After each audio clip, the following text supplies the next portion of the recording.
Hello, hello. Yes, I think now you can hear me. Can you hear me? Yes, Claudia, can you hear me? Yes. Okay, great. Very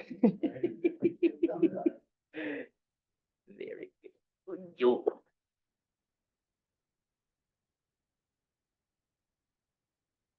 Ah, everybody okay?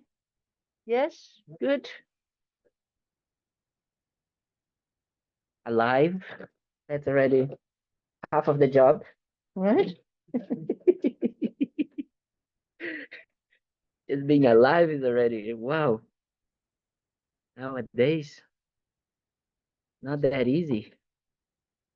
Actually, the teachings on the teachings of on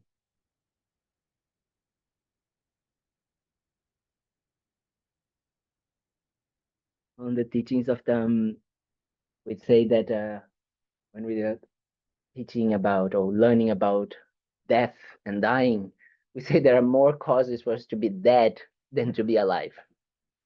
So if you really think about it, it's true, huh? Everything can happen. Even though we think, no, it's kind of like, no, this place is very secure, something like that, and then something can happen. Or the car, and then something can happen. I had an experience to be in Nepal in 2015, almost 10 years ago, when the earthquake happened. And I remember having that feeling that not even the possibility or the security of having my feet on the ground, right? Because that may be something that we hold on to. It's like, at least I have the earth, or, like I'm grounded or something like that. No, the ground was like, marshmallow, like this. That was very interesting experience. And I think that it really creates a wish to say, wow, once I'm alive, then let me use it wisely the time I have, because it can go like this. It can really go very, very fast. We have this sense of security, of permanence, of like, yeah, but this is not going to happen to me, that is going to happen to others. Until it happened to us as well. So we need to prepare for that. We need to prepare for the inevitable, right? And once we came here today, this morning, we could have been doing something else, but we decided to come. So at least let's create a motivation for being here together. That is what is so important. Today I'm going to talk about motivation, actually. Is one of the chapters, the fifth chapter on the book, The Importance of Motivation, the book that we are studying. We are studying the book called Freedom Through Understanding. I'm not very good at following it. I'm a mess. So, but at least I'm trying to kind of like keep it a little bit the topic, because you guys know me a little bit right now, and you go that I go like this and this and that, then sometimes I come back to the point. But so that was when we're gonna talk about motivation. Motivation is so important because right now we don't know what is going on in our minds when we are doing anything.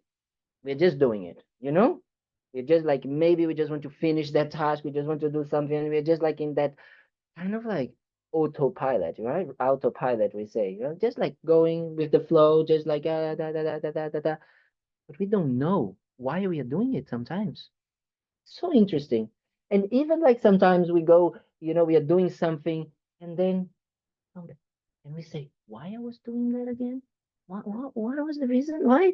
Like, it's like, why I was doing that? Yesterday, I was having a conversation with a friend, and we were talking. And then, she was like, but why I was telling you this? And then we are kind of like, and then we went back and back and back and back. Ah, yeah, because of that. That was the intention behind. But sometimes we lose the intention. We lose the reason why are we doing something or saying something or doing something with our bodies, right? We totally lose. And that happens more and more with time, especially when we start to do some things, that like maybe take long term, like even going to our jobs or, or whatever we are doing, we sometimes lose track of the reason why we are there. So it's very important to cultivate at least awareness of our motivation. That is already, wow, incredible. Trying to be aware of, why am I doing this? Why am I here? using my energy, my mind, my body, my life to do this. That is already incredible if we can just be aware. But awareness in itself doesn't bring change, doesn't bring transformation, right? So then we need to investigate. We need to check what is the motivation and how the motivation is going to bring a certain result. And then we need to investigate what result we want. Very easy. Normally we have two types of result, either a good one or a bad one.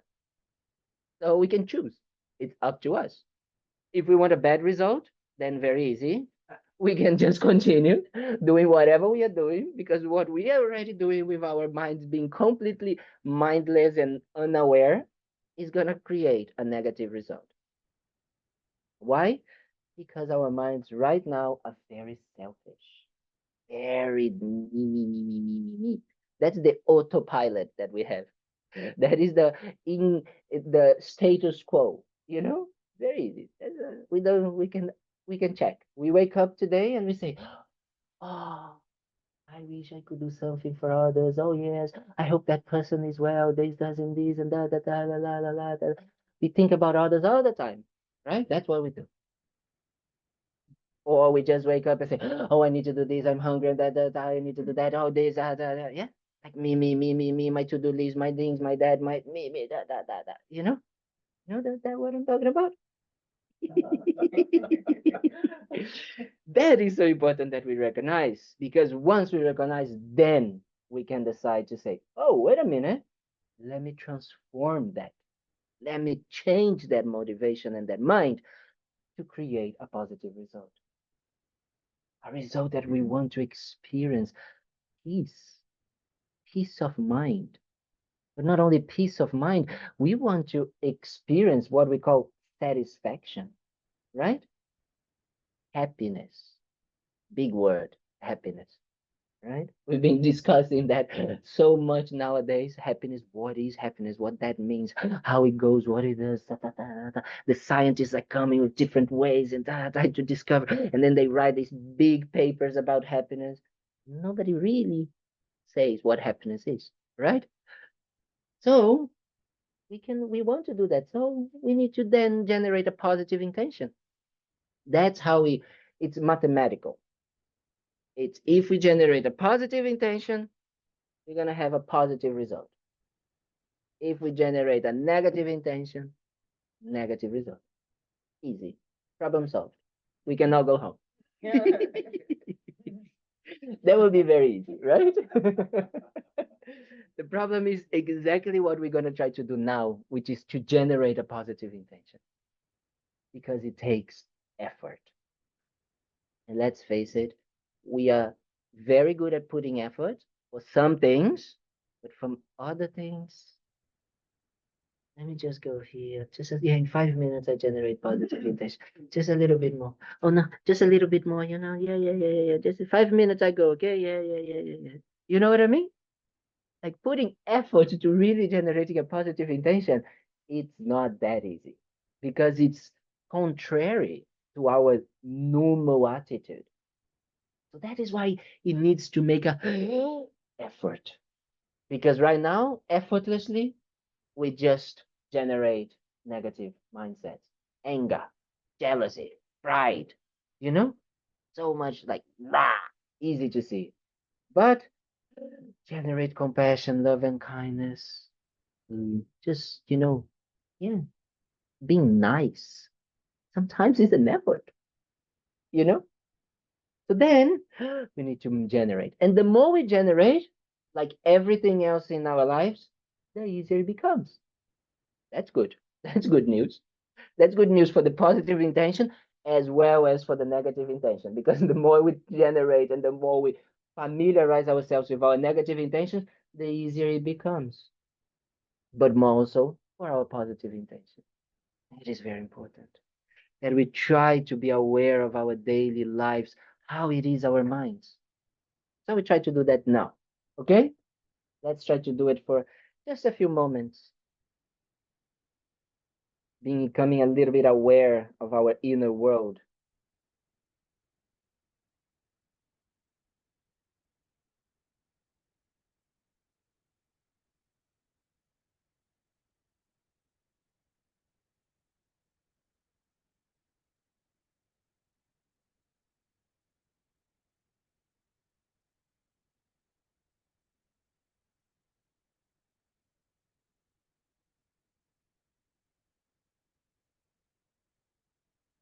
We try to take the attention from the body, from the outside noises or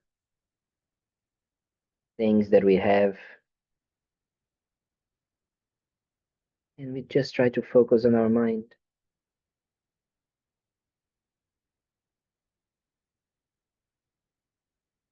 and try to inquire and ask ourselves, why did we come here in the first place?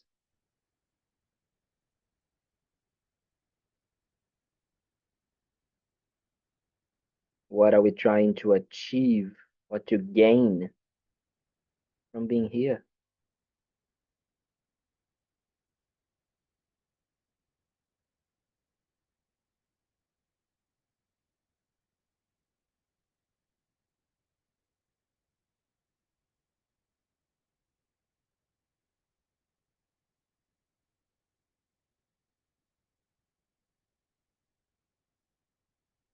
Maybe we're going through some situations in our lives.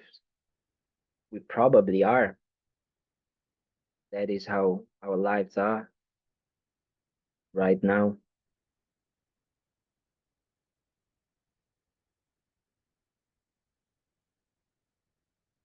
Maybe we got a little bit tired because we tried to look for the solution, maybe in medication, drugs, alcohol, maybe even in we tried to look for the solution of our problems in Netflix, Instagram, or maybe in our career, in our house, in our car, in our possessions.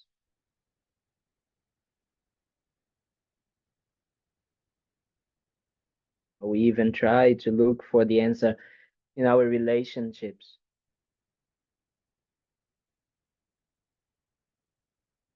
But in one way or another, we still feel that there is something missing.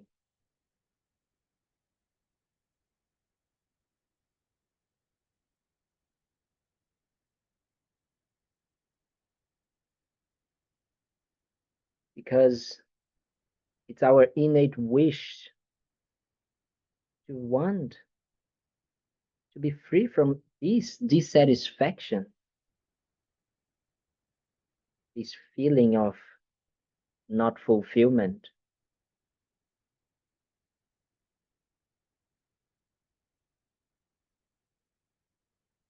And at the same time, we want to be happy,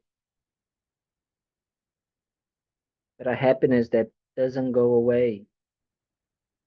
Like all of these things that we try to do or to have in order to find this happiness.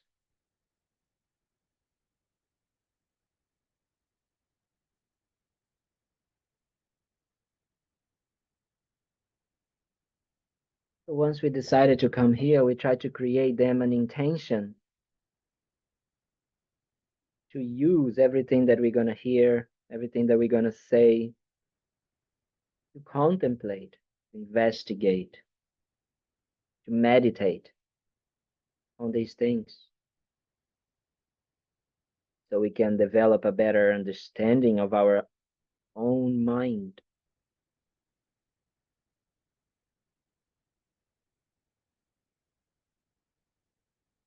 And together with that, we try to open our hearts, expand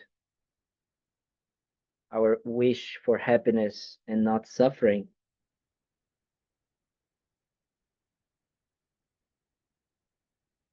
realizing that we are all equal in wanting that. All of us here.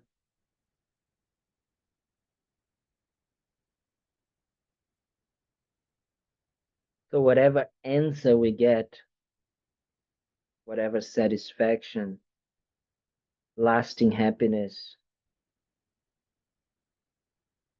whatever absence of suffering that we realize, may we be able to use that to share with others, to help others to achieve the same, until we are completely free from all the suffering and have perfected our happiness.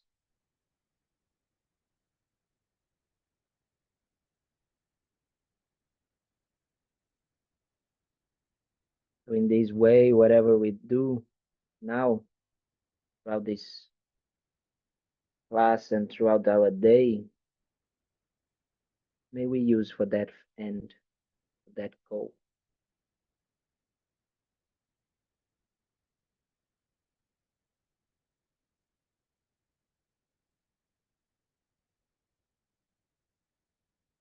So we create an intention like this.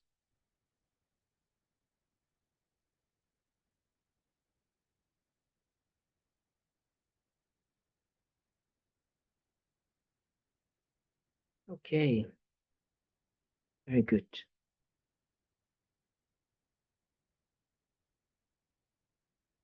Sometimes not easy to create that motivation. But as I say, slowly, slowly. Because if you are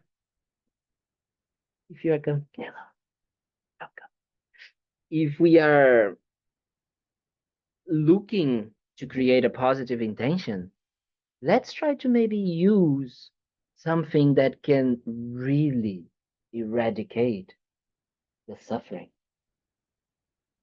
And not, as I was saying during the motivation, something that, yes, it just kind of, you know, fill the gap for a little while. Something that yes, okay, I got a little bit of pleasure here, so then I can relax a bit more. And then again, a few moments, hours later, starts to come back again. It's there. The grasping mind, the mind that is wanting again something to hold on to. Then we go jumping from one thing to another. You know, That's a, I saw the when I came back from India, I went straight to London and I was in the train and I was standing and there was many people sitting and everybody on their phones. One person this guy was looking for travel places, like, oh yes, I'm gonna go. The other person the other girl was looking for clothes, oh, which clothes I need, da, da, da, da, da. The other guy was looking for kind of like food or something like this. Then it came to me, it was like, that's what we do our entire life, every day.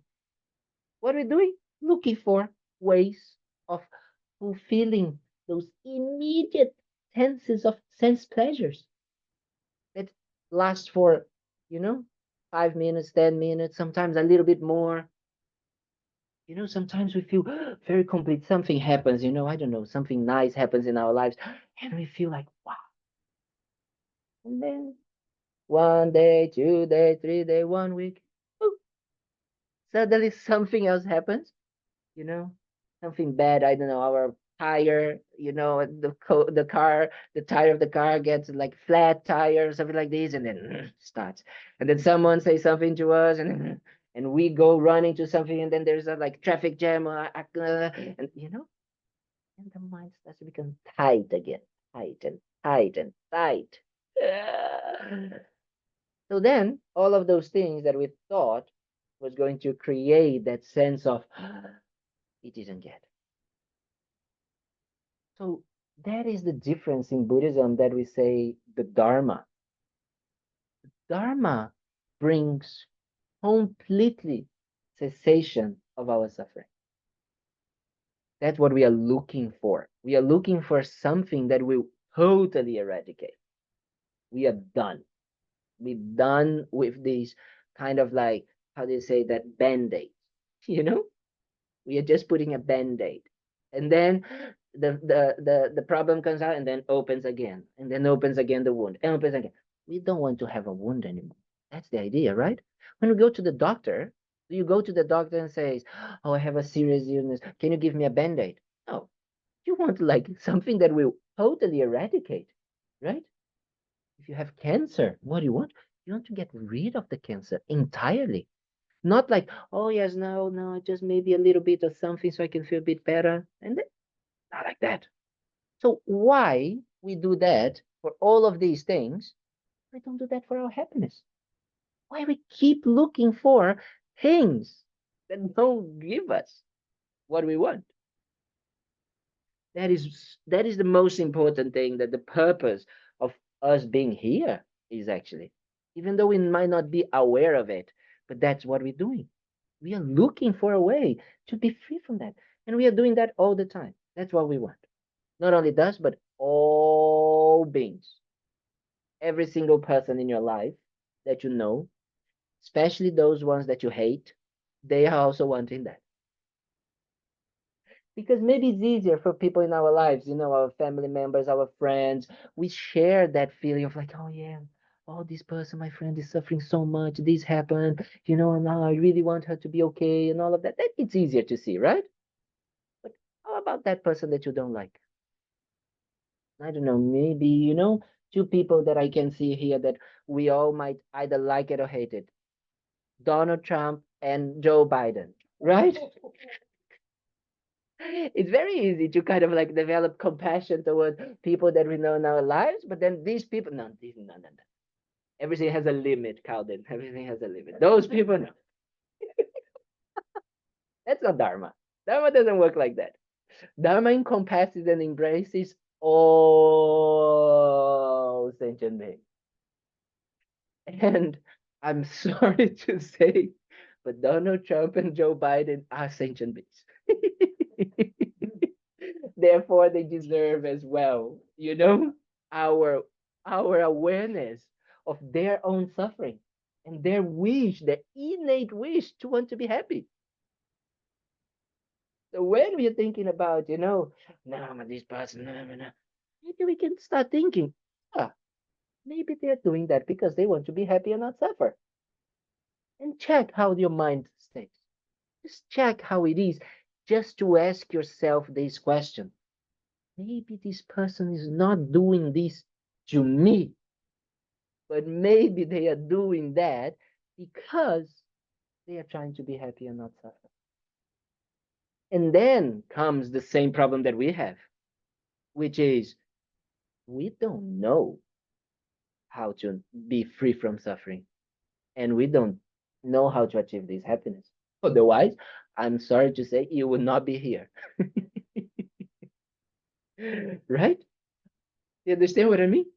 If we will really know how to get rid of this, then we don't need to learn anything else. That's what the Buddha is. Buddha arrives into that state, and it's like we call, there is the path on the path to enlightenment. We say that there is 5 paths. There is the Lamrim, but the Lamrim is also, we can divide it into 3 paths and 5 paths. Tibetans, they love divisions. I thought that they were all kind of like, very methodic people, and they are. So they have the 5 types of paths: the path of accumulation, the path of not seeing, the path of different paths. But the last path, it's called no more learning. Ta-da! No more learning. So that's what we get. We get to a path of no more learning. But that means that until then, we need to walk. And we need to walk on the path that will help us to completely eradicate our suffering. Totally. It's not like when you go and then you have a problem in your house and you just say, oh no, I'm just going to do a little bit of painting. No, you want to actually do something about it, to not have that problem again. That's what we are looking for. And that's what true happiness and true peace means in Buddhism. That is what enlightenment or Buddhahood means: the complete cessation of all our suffering and the causes of them. So that means we cut the causes and they don't grow again. It's very easy. If we have, like, here, like these uh, um, flowers, they cannot continue growing. At some point, they're gonna die. Why? Because they don't have a root anymore, right? They don't have a root anymore.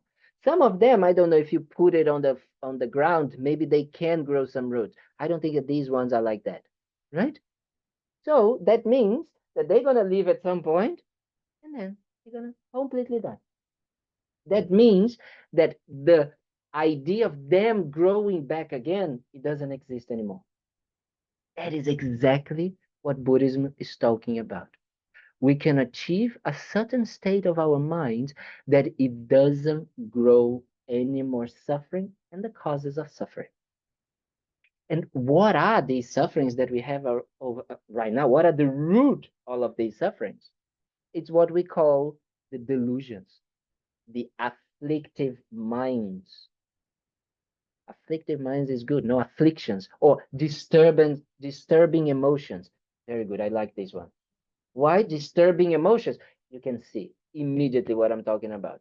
Because the moment they are in your mind is like that, completely disturbed. And not only that, because we are under the influence, because we are under the control of the disturbing emotions, our minds have the condition, have the quality of generating what we call an imprint, generating a seed with everything that we do. And then what creates? It's a karmic seed. So that means it creates the potential for us to experience that again. Then we not only are experiencing the suffering, but we are creating problems for us in the future. Wow, great situation we are in. The good thing is that is also, everything in a way is perfect, because that is also true for positive actions. So positive actions makes us feel good now and creates the seeds for us to experience that again in the future. Then we like that, right? Then that this in that way of thinking, then we like that. Good. That's what we need to think about. We need to think about it. How right now? And that's why, in the beginning, Buddhism, people say such a depressing kind of like, not like a philosophy, because it's only talking about suffering and all talking about this and about that, and how I'm this, how I'm suffering, how I'm that. Yeah, but I want to know how to be happy. I want a happiness.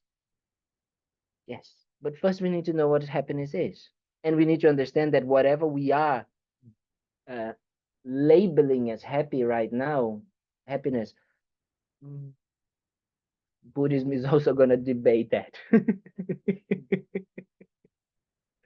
Because if we think about it, what we call happiness is, as I was saying, is those small moments of pleasure or satisfaction, right? For example, if we are carrying something heavy, and then we put it down because it's too much, and then we say, "Ah, oh, this is so good. I'm so happy," right? We do that, right? Or I love this example when we are very hungry and we eat something. Oh, I'm so happy. Or we want to go make pee pee. Oh, yes, I'm so happy, right? But is that real happiness? Is that what happiness is? Really? Let's think about it. Because if we think about it, the moment that we need to still carry that box, that heavy box, the suffering comes back. So happiness would be just that, just those little, like 5 minutes that we put the box down, or that 2 hours that we're feeling satisfied because we had pizza and ice cream, or just the maybe depends on how old you are and how much you drink water, like half an hour, 1 hour that you don't want to make pee pee. Is that what happiness is? Nah, I don't believe in that. At least I don't want to believe in that. Because then life becomes very boring. Life becomes like maybe a little bit even meaningless, right? So that is what it is important for us to check on our lives and check our mind. Because we need to check that is that the true peaceness? Is that what it is? Because then our minds is very easy to see the roller coaster that we are at. Is that what we are? No, we are like this and like that, like this and like that, like this and like that all day. Because we got a little bit of, we put the heavy box down, the mind goes up. And then we take the heavy box off, we are suffering again. We go down. We have no control of our minds. We are totally under the influence of these emotions.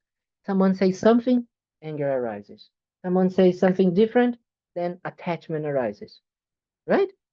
We are just like, ah, and then we believe that these things, that means having the objects of pleasure and the objects of attachment and going away from the objects of aversion and the objects of anger, it's happiness.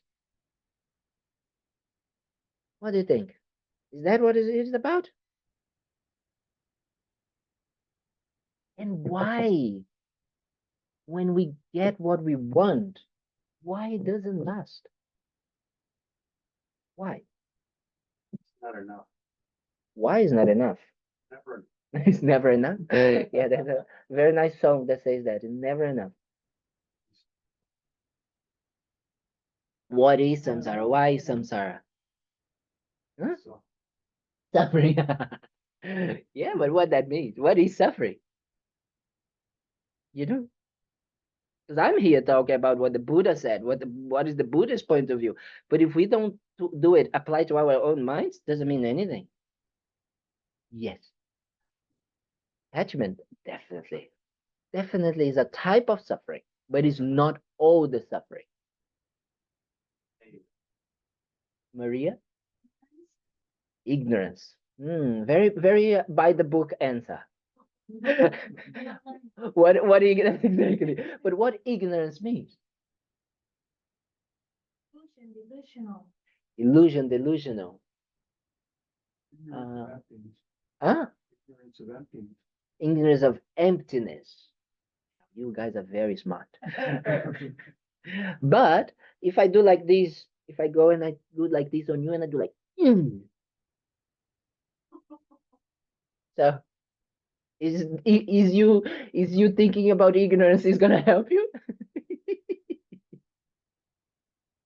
Well, that's like the anecdote where the student goes, the teacher goes, do I really exist? Uh-huh. The teacher puts his nose between two fingers and twists. And twist. Yes. You exist? Exactly, we exist. Of course we do. Not recognizing it as conditional existence. And what conditional existence means? Conditional existence is the way things appear to us conditionally, but it's not. They're illusions. It's not so much. Really works. It's not so much the way that they only appear to us. Yes, it is. But we are here. We are existing, as you said, right? We have a body, we have a mind, and they are here, right? We are still, huh?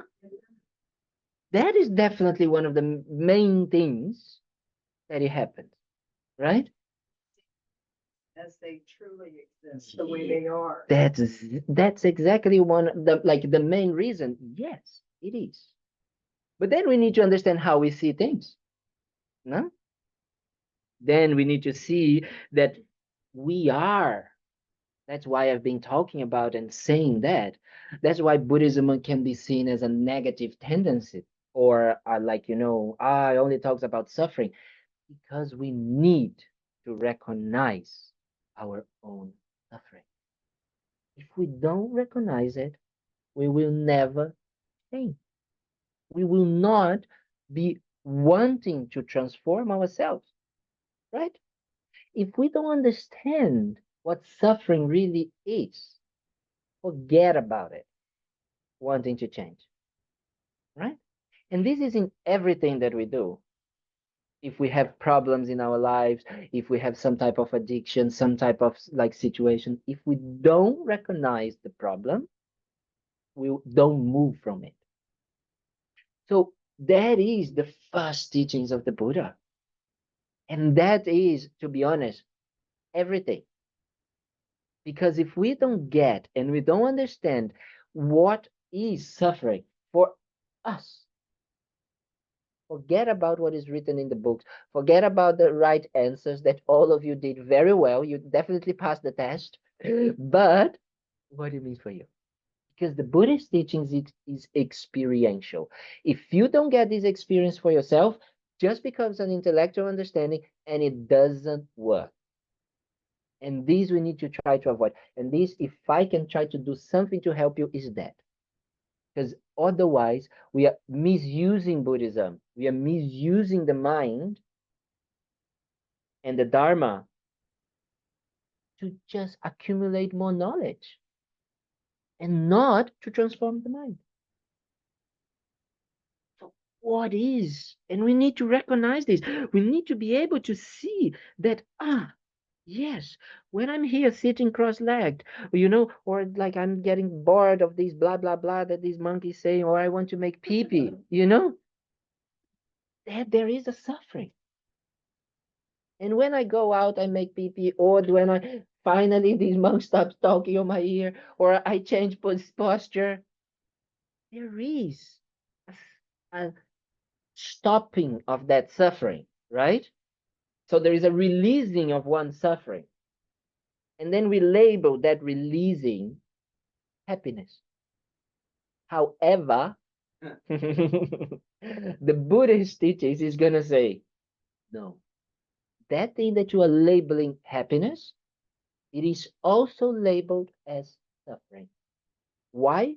Because the moment you started, so you stopped that previous suffering, the moment that you release it, the moment that you're feeling that, you are creating the karma, you're creating the conditions for you to suffer again. Do you understand what I'm saying? Because the moment you go pee-pee and you start drinking water because you need water, please drink a lot of water. Don't stop drinking because you don't want to go to the suffering of wanting to make pee-pee. You are creating suffering again. Does it make sense what I'm saying? Oh, yes. Whenever I see somebody that has a lot of suffering ahead of them, stranger, friend, somebody Yes, I don't know, yes, I feel bad because you see little children and they've got a lot of suffering ahead of them. yes. It's very sad. That's exactly this. That is exactly this. But before we recognizing the sufferings of others, it's very important that we recognize ours, right? That we check our own suffering and we start to say, oh, where is my uncontrolled, deluded mind creating suffering for myself? Where is my labeling of happiness when it is just an absence, a decrease of a previous suffering? When we know, as I said, when you put the box down, that suffering of heavy decreases. And then you take it again. But how we are doing that in every aspect of our lives, in our job, in our relationships, in our even relationship with ourselves. When we are distracting ourselves, when we are doing things on our daily lives to avoid feeling some of the sufferings that are there already. How we are doing that. That is so important to recognize first. We need to recognize this. We need to be able to see, look at me saying that this is pleasure. Look at me saying that this is happiness. Just being aware, as I said, right? About the motivation. We need to first be aware, and awareness is always there. that is something that is the best about our mind. Even when we are not aware, awareness is there. We are just not aware of awareness. Yes? It's a quality of the mind. It's a quality that we say it's clear and knowing or clear and aware. It's there. We are not just putting that into practice. We are not just becoming aware of what it is. But then, because we are here and we are very, very, very, very, very kind of like, wanting to study, to contemplate, and to transform ourselves, then we listen to this blah, blah, blah, and maybe we start to think. Then during our days, we start to check. Because that is what we need to do all the time, to check our minds, to check how we are using our intention to either get just instant pleasure, and thinking that this is happiness, and using our body and speech and mind for that a little amount of going to the toilet type of pleasure. Or we can use our body, speech, and mind for a more long-term type of pleasure, something that will not go away, something that is everlasting, that once we take out the causes of the suffering to come back, it doesn't come back. That is what peace, that's what nirvana is. There is a state of no more suffering. That is what the Buddha taught 2,600 years ago. That is why it's so revolutionary, and will always be. The Dharma will always be revolutionary, because we are all, if we are not a Buddha, if we are a Buddha, we don't need the Dharma. If we are not a Buddha, that means we are suffering. Right? So if we are suffering, that means we need something that will help us to get out of this suffering. Yes. So what the Lama said about us Westerners, because I have seen that Tibet and those countries, the culture is very synchronized with this. With the Dharma, the culture of the Western, the Eastern But world. us Westerners are very synchronized in the meaning. Yes, we are very good at that. Yes. So what is the question? How Westerners can achieve what you are saying? Oh, that's very easy. You need to shave your head, become monk, and go there. That's the only way. No way. It definitely is not the answer at all. The Dalai Lama and also Lama Yeshe, because Lama Yeshe, honestly, he was very special for his time. Rinpoche as well. Like, I haven't had the opportunity to meet Lama Yeshe, but I had the incredible fortune to stay close to Rinpoche. And Rinpoche was, for me, a Buddha, right? A living Buddha. But Lama Yeshe and the Dalai Lama used to say, yes, the Western mind, it is much more egocentric and individualistic, right? So yes, me, me, me, me, me. But we are much more inquiring and investigative. We investigate things and we inquire and we ask ourselves, why? The East part, Tibetans, Nepalis, Indians, they are a little bit kind of like the type of blind faith. If you ask a Nepali or a Tibetan that is not a monk, that doesn't know a little bit about Dharma, but they consider themselves Buddhist, why are you doing prostrations? Oh, because the Lama said, or because he's good. No idea how it works. Right? Oh, yes, I'm saying mantras. Oh, yes, oh, yes, oh, yes, mantra. Oh, yeah, very good. Oh, mani padme, mani padme. Very good, right? It's definitely creating some imprints, positive imprints. But this doesn't transform the mind. What transforms the mind is logic, reasoning, investigating, contemplating, right? And then meditating in especially when we have the insight, the understanding. Once we had the understanding, and the understanding comes from studying, from investigating, that the Westerners best. That's what the Dalai Lama and Lama Yeshe said. So it's not hopeless. Not at all. Well, not for everybody. You, Jack, we don't know. You maybe you're gonna have to go to the first option of shaving the head, going over there. Just one side. Exactly. For you, it's easy, just like here. So that is because that is the basis. That's why we always talk. I don't know how many times I already said about the three types of wisdom: the wisdom of studying, the wisdom of contemplating, and the wisdom of meditating. These three types of wisdom is what transforms the mind. There's no other way. There's no just making prostrations, making prayers, and say, "Oh yeah, the Buddha." Yeah. The Dalai Lama says that all the time. Prayers is not enough, and it's the same as what we are talking here. It's just like if we don't see, if we don't understand our minds, if we don't check our mind, and if we don't do something about it, it's also not enough. But we need to first recognize, and that is what we need to do. We need to first recognizing our mind. We need to first understand where we are at. That is why in the beginning we need to go again and again through the process of investigating our minds, the status quo of our minds, until we don't understand how we are again and again looking for happiness outside and again labeling these instant temporary pleasures as happiness. Until we don't understand that, it's hard.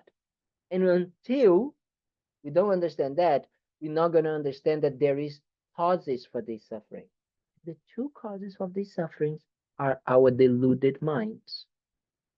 The negative mind, the mind of attachment, which is, I'm sorry to say, the ignorant mind, our 100% of the time type of minds. All right? It's not as like that we are all the time enlightened, right? We are subjected to, or we are enslaved by these minds in everything that we do. So we go from one thing to the other, you know? We go from attachment here, aversion here, attachment, aversion, attachment, aversion. That's it, that's our life. So if we don't understand how delusions work, if we don't understand, you know, that we can not follow the mind of delusion, that we have a possibility of shifting them. The same way that because we follow them, we need to understand that we are creating suffering for ourselves in the future. We don't need necessarily right now to believe in reincarnation. But in Buddhism, yes, reincarnation is very important.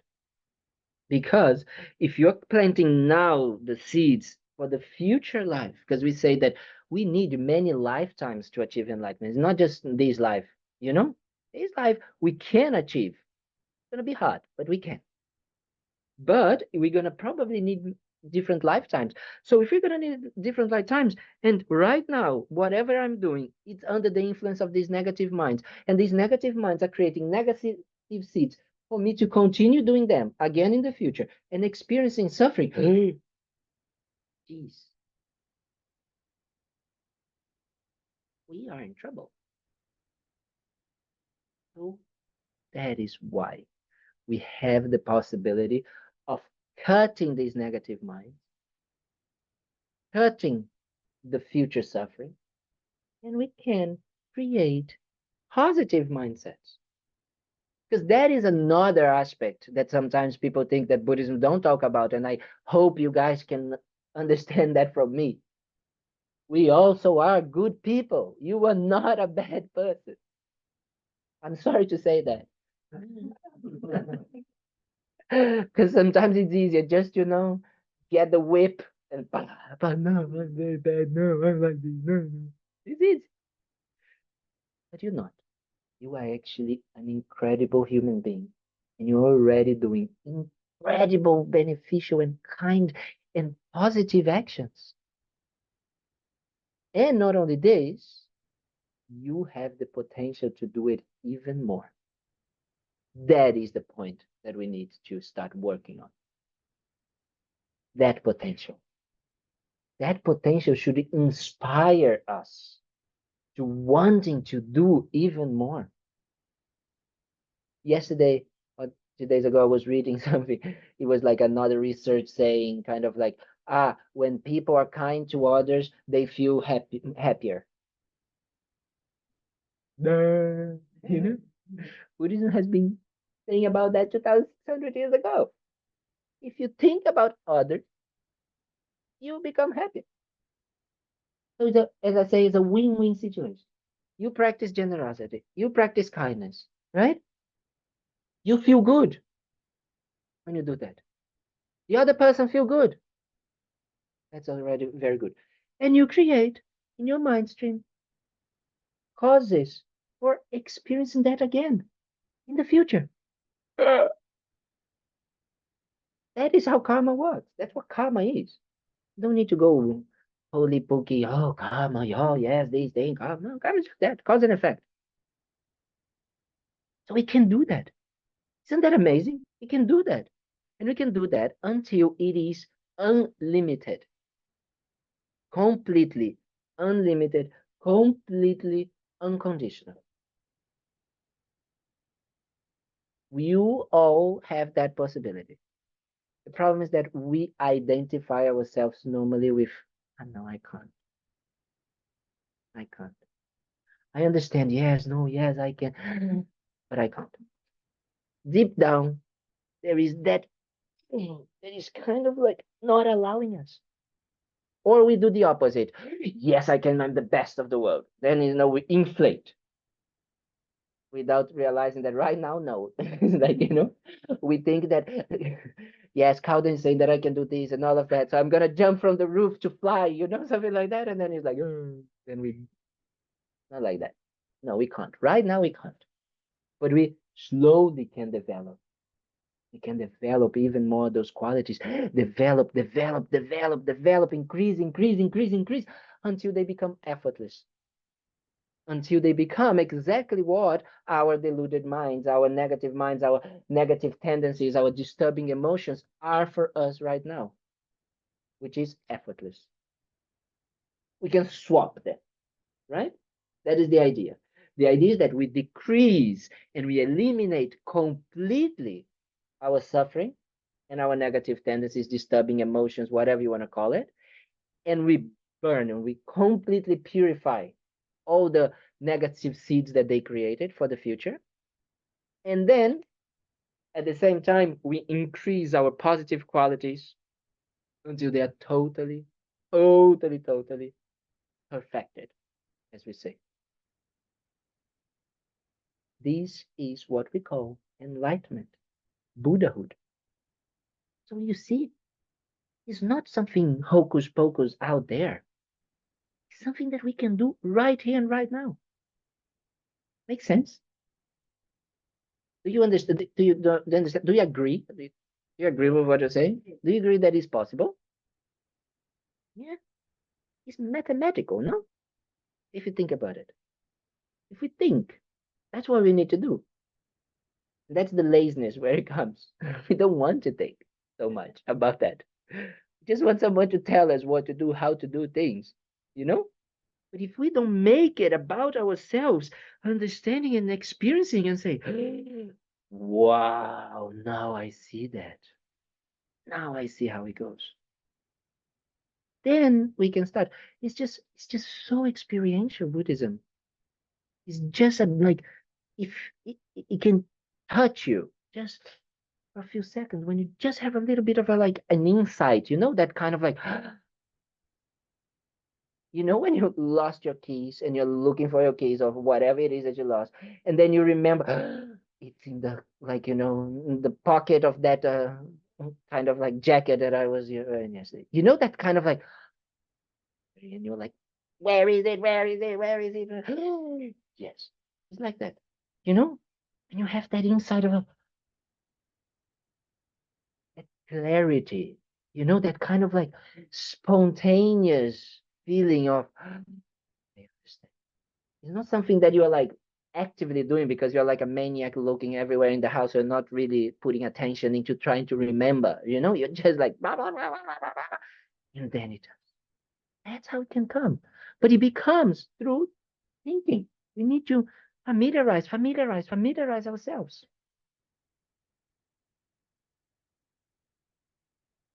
Let's see what else I have to say.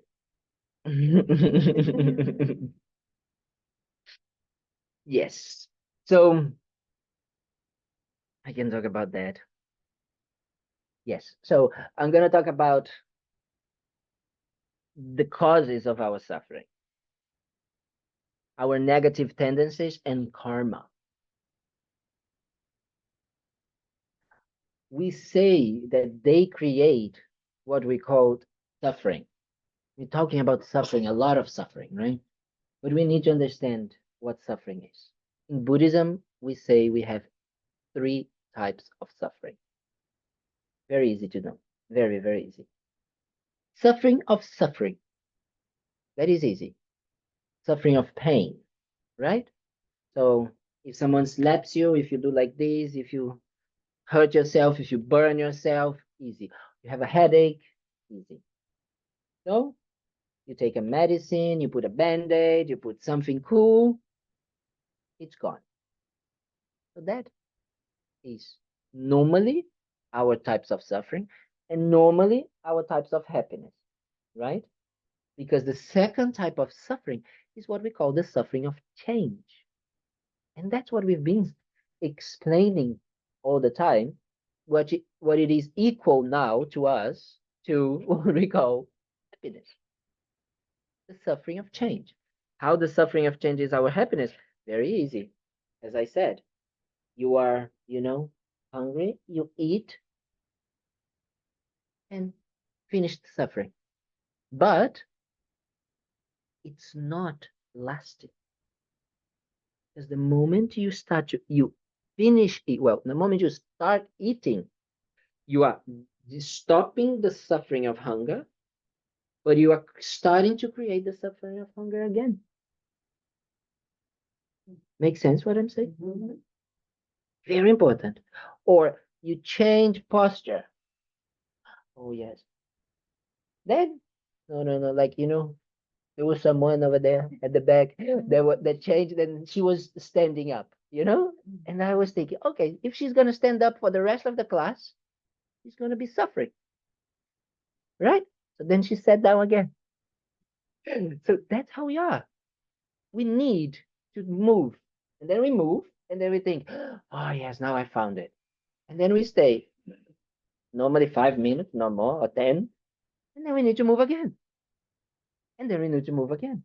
And that is the suffering of change. Or we go, oh, we are cold and we go to the sun. Oh, yeah, amazing. And then it's too hot. We get out. Right? It's just that. And this is our life. This is what we call suffering, and this is what we call happiness. The moment that we let it go of the suffering we are having, we have a little bit of pleasant experience, and then we experience that as happiness. And we go on and on and on and on. But the third type of suffering of happiness, the third type of suffering is called pervasive, all-embracing type of suffering. What that means? Why is all-embracing and pervasive? I love this word. I didn't even know what it was in English until I look at the dictionary. Pervasive, all-embracing. Why? What that means? Come on, my YouTube. No idea. Ignorance. But what? No. You don't come with these ready-made answers. What it means? Let's start with the meaning. What it means, pervasive and all-embracing. Totally. Okay. Totally. Body, mind, spirit. Someone is studying. Someone is reading the book. At least one person. Thank you. Yes. We focused on the concentration is on that one uncomfortable idea. Which uncomfortable idea? Politics, health, Mm-hmm. friendship. Mm-hmm. So, but the all embracing means what? Because even if we are thinking about that, the body doesn't think, right? The body is just the body. So, but we suffer with the body as well. So how the body, it's all pervasive, all encompassing or embracing. Yeah. That, yes, that could be a good idea. Is it the fact that you're dying over and over again? Definitely, that's a result, right? Because the thing is, the moment that our bodies and minds are still under the habit, if we want to put like this, of the delusions of our negative minds and creating negative karma, we can't escape. You understand? We cannot escape until we don't stop creating suffering for ourselves right now, and we don't stop creating suffering for ourselves in the future. It's all pervasive. It's all embracing that suffering because it is still there. Because it didn't go away. It makes, do you understand what I'm saying? Who didn't understand? Okay. What did you understand? Because it's hard, but it's very important to understand. From last week's class, what I'm hearing, listening to now. In my mind, I'm processing it as these are all emotional states, even the so-called happiness, the Yes. short-lived or instant gratification. Yes. It's all a state of emotion, which is projected by mind. Okay. Yes. So I'm here wondering then, mind, what state is a mind in? Is it in, it just is. It's not experiencing happiness nor sadness, no form of emotion. It just is. That's what I'm processing. So all that we're experiencing now, these states of emotions, the suffering, that brings us suffering. Yes. So then, based on, I'm trying to tie today in. Yes, very good. That's, week you with see that last week's this is the example of Westerners. You know, that's exact why. Because you need to think and do make connections. Yes, very good. Go on. Sorry. So I'm here saying then that because in this body, Yes. or existence or perception of it, it's suffering in and of itself. Yes. Okay. So when you say the Buddha or so on achieved enlightenment, Yes. I'm here wondering, while in the flesh body, Yes. he achieved enlightenment. Yes. Okay. So how can you achieve that state while in the flesh body, which is suffering itself and the sensory side?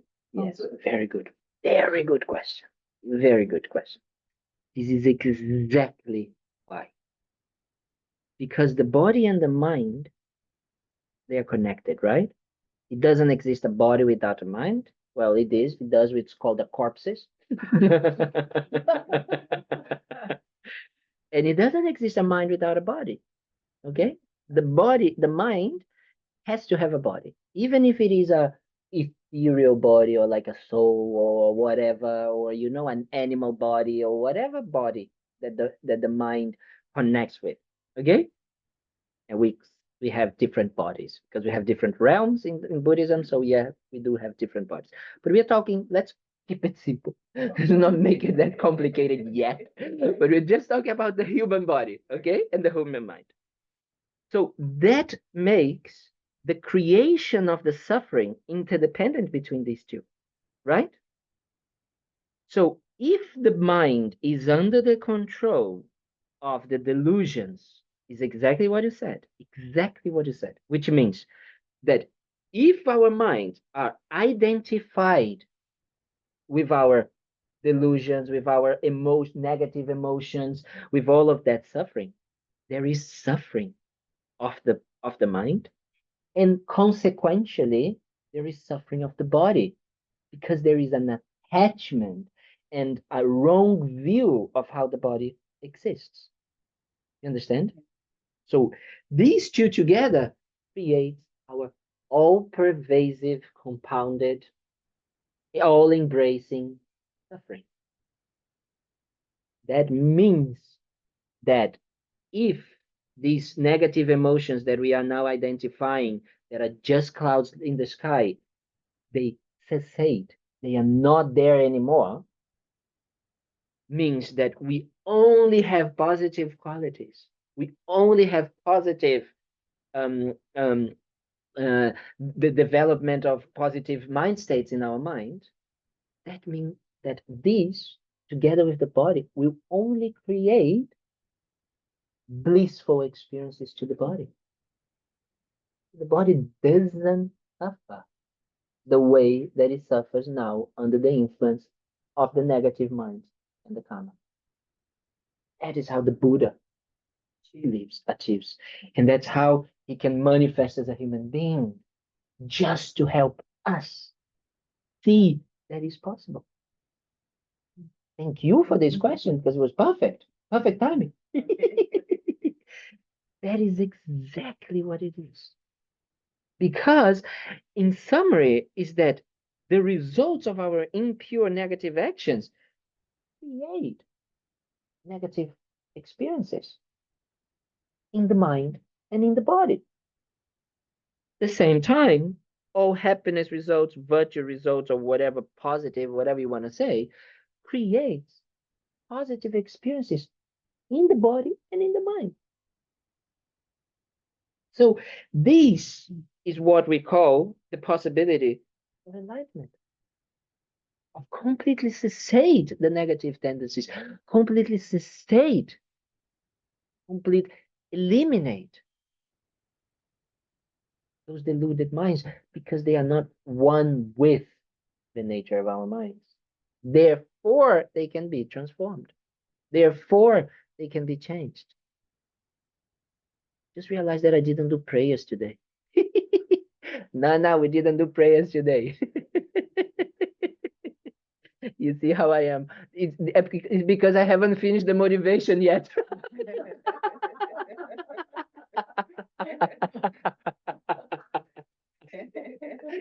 I'm becoming worse every day. Oh my God, I'm such a mess.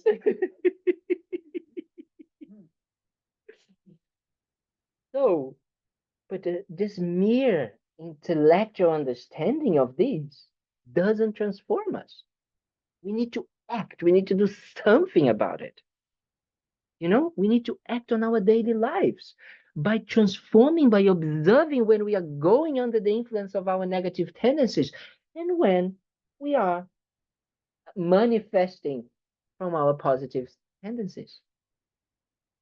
Yes. The doctor tells the husband, theoretically, wife has 6 months to live. Yes. If he tells her she has 6 months to live, it would be increasing her suffering to be thinking about that all the time. But the husband cares about the wife. But why thinking that she knows that she's gonna die is bad? She'll be worried about that. Maybe she can prepare for that, like everything else, okay. Right? And then, you know, if you are kind of like going on vacation, if someone tells you, then you prepare, then you know where to go, then you know what to do, then you know you become more relaxed, and then you go more relaxed. The same, right? Dying is the same. Just another trip.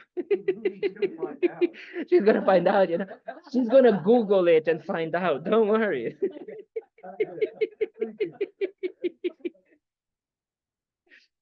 So then we need to act. We need to really act and do something about it, right? So we don't need necessarily to act so much on the outside, and that is normally what we mainly focus on. We mainly focus on doing something outside, and you know, I need to go to the gym, I need to do this, I need to, you know, I need to be very kind, and you know, as Luciana said the other day, I need to help someone to do shopping, I need to do, you know, And this is all very good. Very good. Don't, you cannot say that I'm saying that this is bad. But that is not the main goal, right? The main goal is transforming the mind. And the transformation of the mind, the best type of motivation that we can create to transform our minds, the best type of action that we can do to transform our minds. It's a word in Buddhism called bodhicitta. I need to be careful because sometimes I start to talk about bodhicitta and I get very emotional because it's very touching. Bodhicitta. Bodhicitta is very special mind. It's a mind that wants to achieve that state of enlightenment, of Buddhahood, of completely cessation of the sufferings and completely development of the qualities. So we want to help others to achieve the same state. Because I understand that the body and the mind right now are suffering, but I understand that there is a way to make them go away, and there is a way to only have positive experiences with body and mind, then I want to achieve these as fast as possible so I can help others to do the same. Because some of the qualities that we can develop is what we call compassion, unconditional compassion. It's what we call great compassion, even stronger, which is taking responsibility of doing something to help others. Because compassion is the wanting others not to suffer, right? But great compassion means I don't want others to suffering, and I'm gonna do something about it. And I'm gonna do something about it. It's not that I'm gonna distribute food for all the homeless. Yes, I'm gonna do that as well, but I'm going to work on my mind so I can transform my negative tendencies and the negative karma, so I can be free from them. And then I can help others in the best way. Because that is the best way to actually people to be free from suffering. That's what we want, right? So because we want that, we develop also all of these different mindsets. And one of the mindsets that we can, qualities that we have in our own mind is what we call omniscience. Omniscience is not fortune telling, you know? It's not just like you go there, no, can you tell my future? Oh, yes, then they read your palm or whatever it is. No, it's not about that only, but it's about checking each person's conditionings, each person's karma, so we can help them in the most efficient and effective way so they can be free from suffering. That is one of the main characteristics of the enlightened mind. And the other very strong characteristic is power. Not power to levitate, to do this, to fly, not like this. But power means an infinite source of strength to do something to help others. So important. So important this. So bodhicitta, it's saying temporary happiness is not enough. I don't want that anymore. I want long-term, everlasting type of happiness. That's what I want. I want to achieve that. And then I started to understand that the same way that I am suffering like that under the influence of my body and my mind, being completely under the sufferings of my mind, right? My negative tendencies. Every other sentient beings, including Biden and Trump, want also to be free from that. Honestly, I think that we should even think more than never about them. Because if they had in their minds absence of suffering, absence of anger, absence of self-cherishing, absence of, they would be incredible, incredible presidents. Because they would only think about us. You know, in the story of Buddhism, especially in Buddhism, well, also in the sutras and the time of the Buddha, but especially in Tibet, there was a lot of what we call Dharma kings, kings that were only reigning. That's the word, not raining, but like raining. because from the Dharma mind, with the intention to help others. Wow. So the challenge here for you guys, the homework is, you guys develop your mind, become enlightened, and become president of US, okay? That is the goal. We all do that.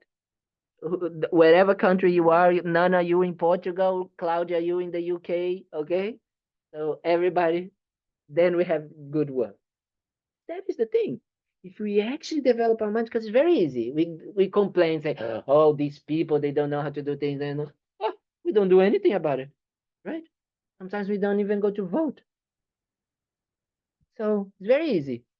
But taking responsibility, enlightenment, bodhicitta comes from great compassion, which it says, I want to do something about it. And even if it is for me to then become president, then I become president.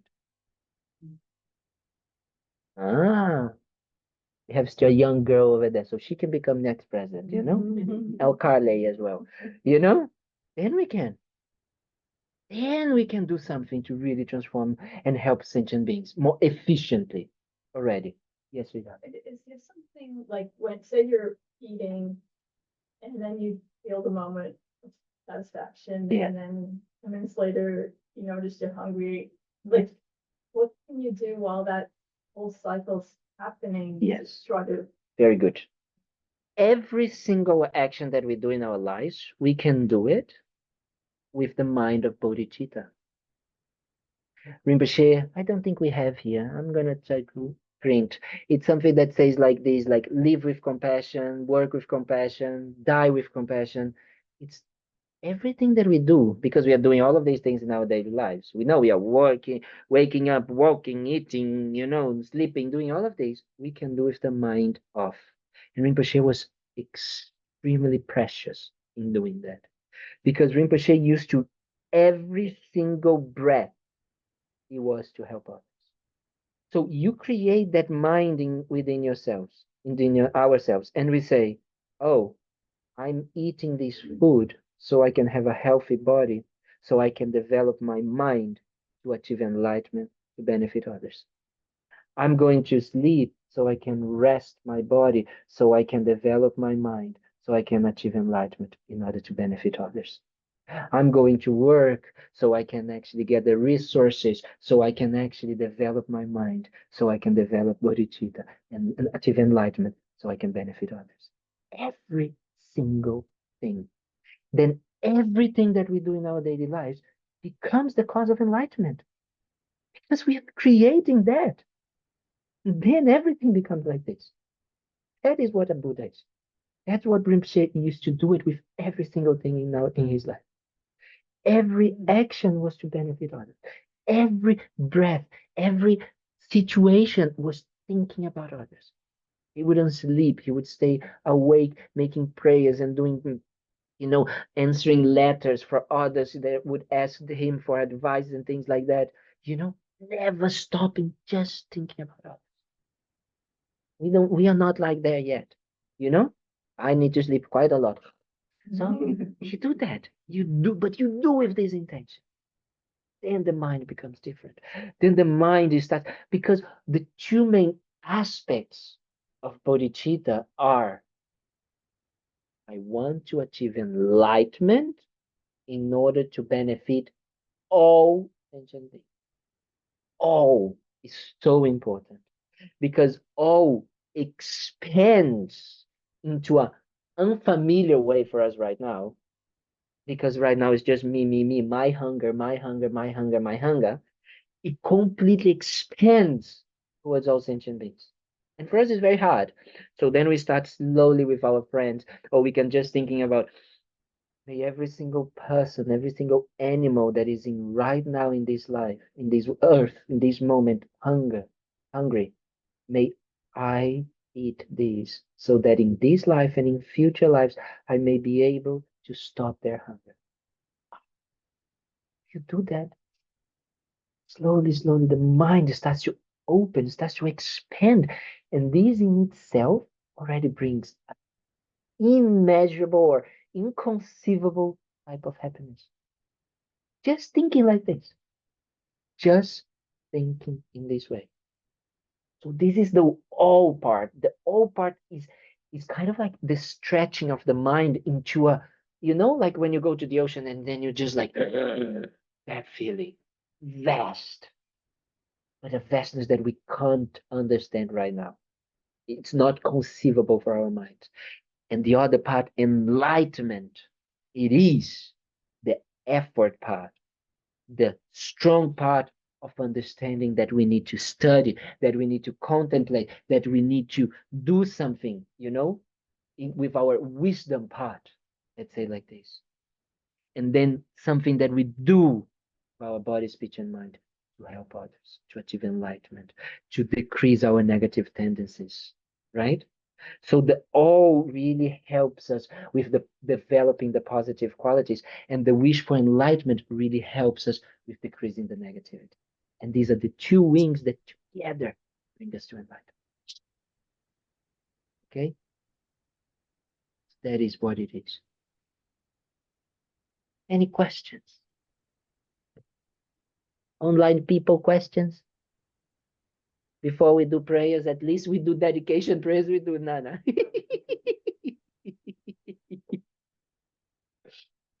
So, yes. Of course, I had more blah blah blah to say, but we stop here today, so you guys can at least one day finish it on time. But yeah, just keep that in mind. You know, whatever we do, we can dedicate in this way that everything that we have accumulated here today together and individually, all the positive thinking, the you know, the listening, the contemplating, the meditation, all the intention that we created to benefit others, may we use it as a reminder, and that we are able to put into practice in our daily lives, that every action that we do with our body, speech, and mind, when we are, you know, eating, when we are sleeping, walking, working, doing the dishes, can think about others. May we be able to transform ourselves to achieve this state of no more suffering and perfection of our qualities, so we can help others to achieve the same state. We dedicate that we can maintain, sustain, you know, as the prayer for bodhicitta says, we say, may the precious bodhi mind that has not arisen arise and grows, and that which has arisen not diminish, but increase more and more. That's what we want. So we dedicate for that. And in this way, not only we are free from the sufferings that we have right now, but we are able to help others to do the same, so they can also achieve enlightenment. And to be honest, I haven't found yet a better way to bring happiness, to bring peace, to bring love to this world. So it's our contribution for a more peaceful, kind, and loving world.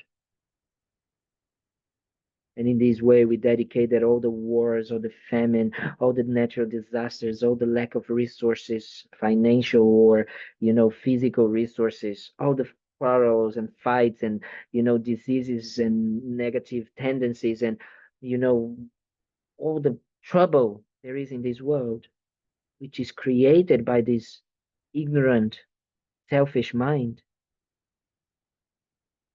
made through our actions here, may they be able to completely cessate, eliminate. Because if we eliminate in our minds, and if we help them to be eliminated in the mind of others, all of this suffering doesn't come about.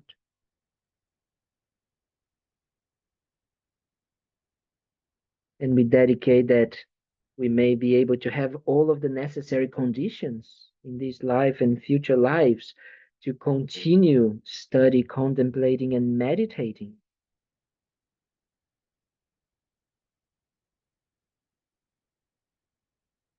that we also dedicate that the center, that we are so fortunate to have Thubten Kunga Ling here.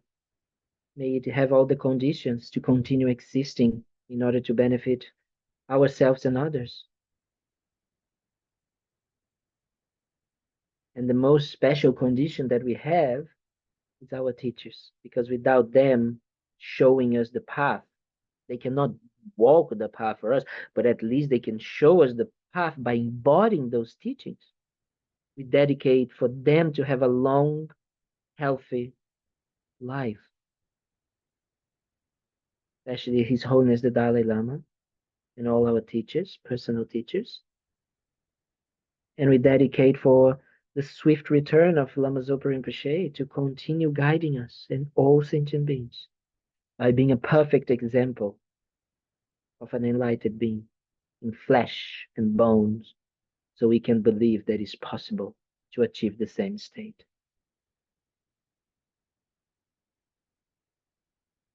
We're going to do the prayers, especially the general. We start with the general dedication on page 235.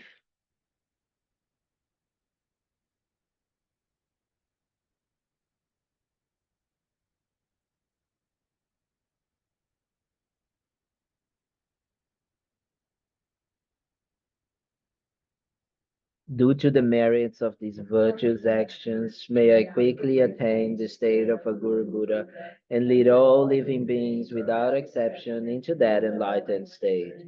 May the supreme jewel bodhicitta that has not arisen arise and grow, and may that which has arisen not diminish but increase more and more. Just as the brave Manjushri and Samantabhadra too realize things as they are, I too dedicate all these merits in the best way that I may follow their perfect example.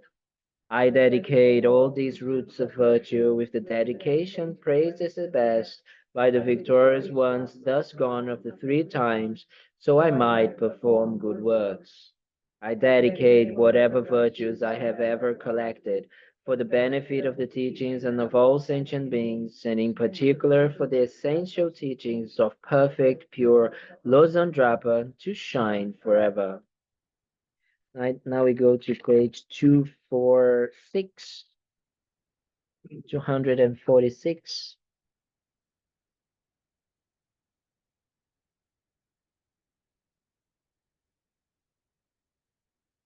May all beings everywhere plagued by sufferings of body and mind obtain an ocean of happiness and joy by virtue of my merits. May no living creature suffer, commit evil, or ever fall ill. May no one be afraid or belittled with a mind weighed down by depression. May the blind see forms and the deaf hear sounds. May those whose bodies are worn with toil be restored on finding repose. May the naked find clothing, the hungry find food, may the thirsty find water and delicious drinks. May the poor find wealth, those weak with sorrow find joy, may the forlorn find hope, constant happiness and prosperity. May there be timely rains and bountiful harvests. May all medicines be effective and wholesome prayers bear fruit. May all who are sick and ill quickly be free from their ailments. Whatever diseases there are in the world, may they never occur again. May the frightened cease to be afraid, and those bound be freed. May the powerless find power, and may people think of benefiting each other.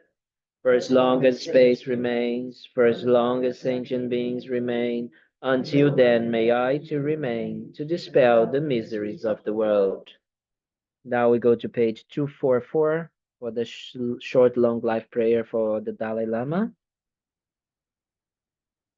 244. In the land encircled by snow mountains, you are the source of all happiness and good. All-powerful Chenrezig Tenzin Gyatso, please remain until samsara ends.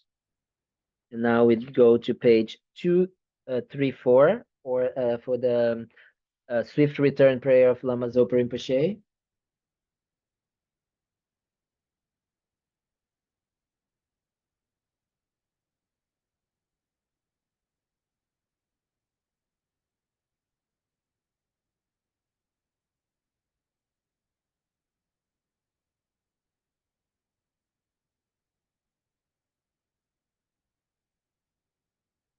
peerless teacher and assembly of the children of the victorious ones, Shravakas and Prateka Buddhas, victorious Losang father and sons, along with the lineage masters, all the objects of refuge of infinite lands, please bestow the virtue and goodness of accomplish this prayer here and now.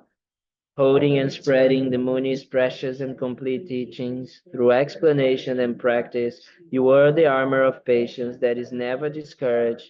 Incomparable Venerable Guru, to you I make request. While striving single-pointedly for the sake of the victorious teachings, the sole gateway through which all benefit and happiness emerge, and for other living beings, you suddenly departed to peace. What a great loss! Nevertheless, through the undeceiving truth of the blessings of the ocean of the three jewels and the great waves of bodhicitta of the children of the victorious ones, may the smile of reincarnation strictly being in glory for fortunate disciples. So thank you very, very much again for being here. I'm sorry for being a mess, for being all over the place. So thank you for really listening to these and contemplating and thinking about what we can do with that, right? The most important is that. And I highly recommend if you can read the book. We have still some copies, free copies over there. So this was the 5th chapter, and is a very nice chapter, so you can read that. And then tonight at 7 p.m. we have Medicine Buddha Puja, no, Tara Puja, sorry. Tara Puja. Tara is one. It's the manifestation of the female aspect of the Buddha, which is called the mother liberator, you know? And you can see there, like Tara has like a different than the Buddha who is cross-legged. It has a the right hand, the right leg. It's kind of like out, so to indicate that she's always ready to jump, like a mother. You know, you kind mothers who know exactly how it is. You know, to jump to help us, the sons and daughters who are completely deluded, you know. So that is the representation. It's a very special, powerful practice because it's a very energetic. It represents the enlightenment activity of the Buddhas. Like, you know, Tara, if we say that Tara can get whatever we need, whatever we want. If we pray for Tara, it helps us to activate inside of ourselves our own potential for developing these things. So we're going to do that at 7. And then during the week, we have our teachings. On Monday, we have meditations. Wednesday, we have meditation. Thursday, we have our class on how to practice Dharma. And Sunday again. And of course, every Monday to Friday at 7:30, for those that wake up early, we have our meditation as well online. Okay? I hope to see all of you online people. Thank you so much. Thank you, Venerable. That was wonderful. Thank you. Claudia, and especially Nana for all your efforts. Thank you so much. Thank you, Nana. Sorry for being forgetting the prayers in the beginning. But we motivated very well, so that's enough. Thank you, everybody. Have a good afternoon. Bye. Thank you, everybody. Venerable, you're amazing. Thank you. Thank you. I hope to see you later.